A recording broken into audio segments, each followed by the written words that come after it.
Eu acho que também muitos têm, às vezes, medo de criticar o Palmeiras do Abel Ferreira.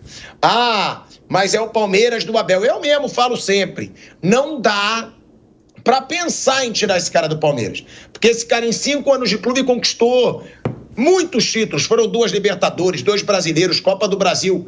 Mas tem que criticar o momento, né, Mauro? Por quê? O Palmeiras, pela primeira vez, passou um ano em branco com o Abel Ferreira em títulos de expressão. Eu não considero o Paulista título de expressão.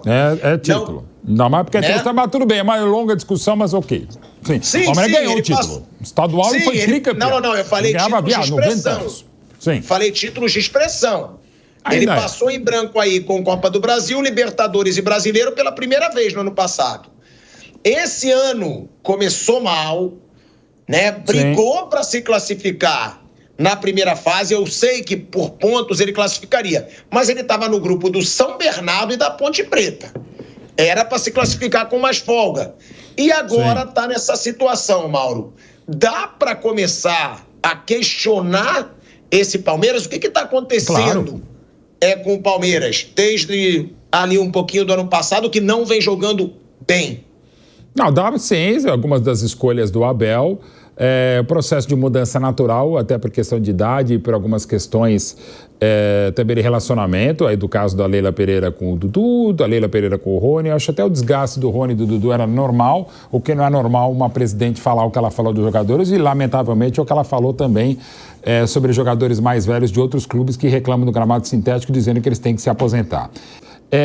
Não está legal o momento do trabalho do Abel, o que não significa dizer que ela deva sair. É só lembrar parte da imprensa que queria demitir o Abel quando o Palmeiras, em 21, menos de um mês depois de ganhar a Copa do Brasil, em 5 meses de trabalho do Abel, e depois de 3 meses ele foi campeão da Libertadores contra o Santos no Maracanã, parte da imprensa e da torcida também do Palmeiras queria que o Abel saísse. Quando o Palmeiras perde o Paulista para o São Paulo e perde também na primeira fase para o CRB nos pênaltis na Copa do Brasil, parte da torcida e da imprensa queriam que o Abel saísse. E não só o Abel, queriam que o Rafael Veiga saísse, que o Gustavo Scarpa saísse, que o Marcos Rocha saísse, que o Mike saísse, que o Zé Rafael saísse, que o Luan saísse. Manifesta a torcida organizada, na Mancha Alviverde. Parte da imprensa dizer que o Abel, e aí?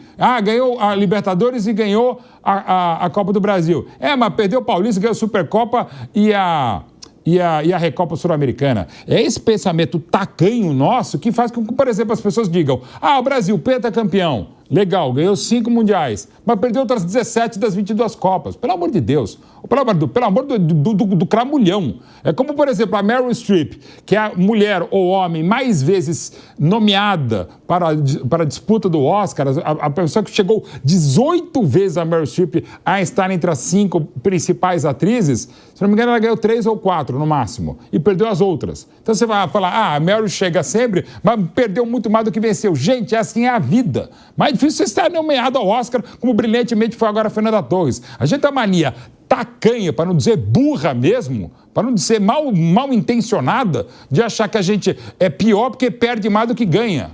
Então, por exemplo, Tele Santana, para mim o maior dos treinadores brasileiros, foi 2 vezes 2 Copas maravilhosas, mas não foi, ok, mas levou o Brasil a perder a Copa, mas conquistar o mundo em 82 e perder só nos pênaltis de 86. Os mesmos pênaltis que em 94 fizeram o Brasil tetracampeão. A diferença de 86 para 94 é que o Brasil caiu antes, mas nos pênaltis que ele perdeu e depois passou. O Tite mesmo na última Copa errou, tal, podia ter ficado lá, o Neymar podia ter batido o pênalti, mas caiu nos pênaltis para a Croácia, então vice-campeão do mundo, que já era bem mais fraquinho em 22 em relação ao time vice-campeão de 18. Então, assim, a gente tem que parar também de uma mania de toda hora achar coisa errada, achar coisa ruim. E a gente parece que adora o coisa ruim, o cramulhão.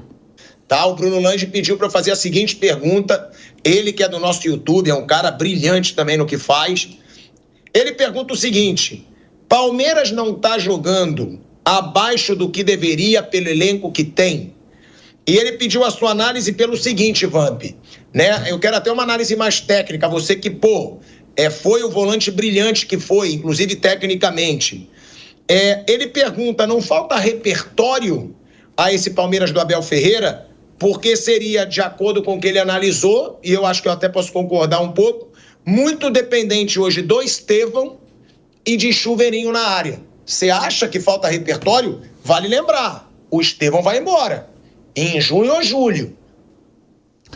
Não, não acho não. Acho que, né, a gente...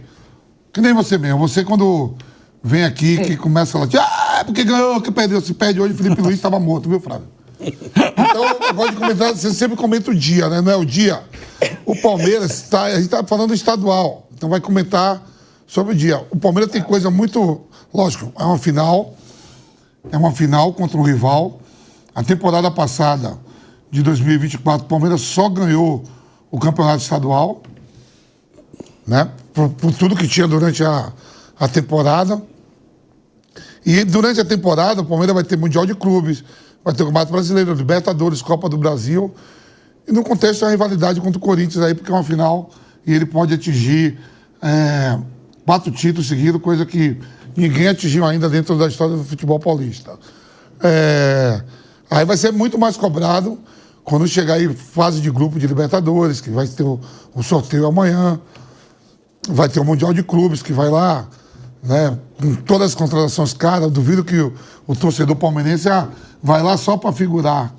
Nem a pau, mesmo com as equipes europeias, vai ser cobrado. Campeonato Brasileiro, mata-mata de Copa do Brasil. Então, se prepara no Campeonato Estadual ainda ganhando dinheiro. A final de um Campeonato Paulista equivale a uma semifinal de Copa do Brasil. O valor. Você falou que o Campeonato Carioca não paga. Aqui em São Paulo se paga. Se paga e se paga bem. Então, jogadores chegando novos. Pô, o Vitor Roque fez seu segundo jogo agora. O Paulinho foi contratado caro pra caramba, ainda não estreou com a camisa do Palmeiras. Outros jogadores não tem um mês. Não tem 40 dias de Palmeiras.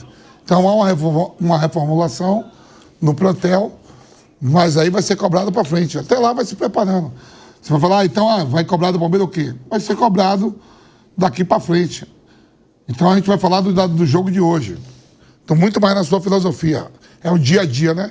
O dia que jogou mal, você critica. A temporada, então, o campeonato... O Palmeiras terminou na 4ª colocação geral. Na 2ª ou 3ª geral. Terceiro. O Paulista, né? Terceiro. E aí? Quem está jogando melhor do que isso? Então o Vamp não concorda. Flávio, você acha que falta repertório às vezes para esse Palmeiras do Abel? Também não. Eu acho que já faz tempo que tá assim, né? Daí o ano passado todo, o ano que ele ganhou do Botafogo já foi um ano muito complicado. O Botafogo não conseguiu fazer, o Abel tem errado constantemente em várias situações, segurou demais o Hendrick. O ano passado, a derrota para o Botafogo aqui em São Paulo, na Libertadores, diretamente ligado a ele. E agora ele está tendo a oportunidade de mudar o elenco. O plano do Palmeiras é ótimo. O Palmeiras está fazendo uma renovação do elenco. É um plano de longo prazo que é muito interessante. Então ele está tendo a oportunidade de fazer essa renovação gastando uma bala e não dá para permitir que erre também nesse aspecto. Essa troca de elenco, ela tem que necessariamente ser bem sucedida, porque o Palmeiras está investindo muito alto e é para ter um time, para manter um time dentro de um plano de um nível elevado, como ele vem tendo. Só que nos últimos tempos, realmente, o Palmeiras está jogando muito menos do que dá para jogar com o time que tem. Mas você acha que é muito chuveirinho e muita dependência do Estevão? Tem sido mais ou menos esse repertório, né? Tem sido mais ou menos assim. Claro, se você tem o Estevão, você tem que deixar o Estevão jogar. É óbvio, não cometeu eu cometia com o Hendrick. Mas sim, dá para ter coisa melhor e o Palmeiras tem sido muito repetitivo na sua maneira de jogar. Mas assim, o trabalho é muito bom, o elenco é muito forte. O Palmeiras pode, claro, não ganhar o Paulista e é mais normal que não ganhe o Paulista. Pá, mas é o tricampeão, sim, mas de novo, desde 1919 que não tem um tetracampeão. O último tetracampeão paulista foi o Clube Atlético Paulistano, que também, aliás, é o clube da Leila. Ela costuma tomar café da manhã lá e não há problema algum. Eu também sou sócio do Pinheiros e não sou sócio do Palmeiras. Não é uma crítica até que alguns chegam. O Mauro criticou que você é sócio do Paulistano. Tem outras críticas e outros elogios. O elenco que a Leila, o Anderson, o Abel e a comissão técnica portuguesa do Palmeiras têm montado é muito bom. É extremamente competitivo e pode ir na outra quinta-feira, daqui a 11 dias, e ganhar mais um Paulista. O Palmeiras pode ser o primeiro tetracampeão paulista entre os grandes, entre Corinthians, São Paulo, Palmeiras, próprio Santos, algo que não se tem desde 19 com o paulistano e que só não foi penta em 20 pela Patsa Joia, em 1920, quando o Palestra Itália ganhou do Paulistano por 2-1 no campo da Floresta e foi o primeiro título estadual do Palestra. Eu só discordo aí, uma longa discussão, mas rapidinho, não foi uma hora dos títulos, por óbvio, paulista, mas ser campeão e tricampeão paulista é muita coisa. O Palmeiras vive desde 20, com o título paulista contra o Corinthians nos pênaltis em agosto de 20, durante, lamentavelmente, a pandemia, 20, 21, 22, 23, 24, pelo menos uma conquista o Palmeiras consegue. O Palmeiras, na sua história, em 110 anos, só conquistou tantas vezes isso, de 1932 a 36, ganhando pelo menos um título. Pode não ser com tanta expressão como já foi, por exemplo, e no caso do derby, a final de 74, o dia da paixão palmeirense 93, mas ainda é um estadual, é o principal estadual, né? Como o Flamengo tem que celebrar mais um título carioca, o Internacional tem que celebrar o gaúcho, o Galo tem que celebrar o mineiro, já não é mais a mesma coisa, não, mas são títulos importantes. Não são mais importantes hoje que Copa do Brasil, que Libertadores da América, que Brasileirão, mas para mim o paulista, embora não dê vaga a Libertadores, se, por exemplo, o Corinthians for campeão paulista e pode ganhar a Copa Sul-Americana, para mim é mais legal ganhar o Paulista. Não sei se o Corinthians chega lá e pode chegar, talvez seja o maior favorito à conquista da Sul-Americana, mas o Corinthians é mais importante ganhar o Paulista do que a Sul-Americana. Claro que a Sul-Americana dá uma passagem para a Libertadores da América, mas, pô, evitar um tetra do Palmeiras ganhar, como acabou de ganhar no Palestra Itália, no Allianz Parque, antigo Palestra Itália, e ganhar o Paulista, para mim é mais legal ganhar o Paulista do que a Sul-Americana. E aí, gente, de novo é uma opinião minha. Cada um pode ter a sua, normal, uma conquista internacional a princípio é mais importante que a estadual, mas se o Corinthians na outra quinta-feira ganhar em cima do Palmeiras, ele vai evitar um tetra do Palmeiras, vai devolver aquela derrota de 20, aí vai devolver, como agora, de 18 também. Enfim, coisas do futebol.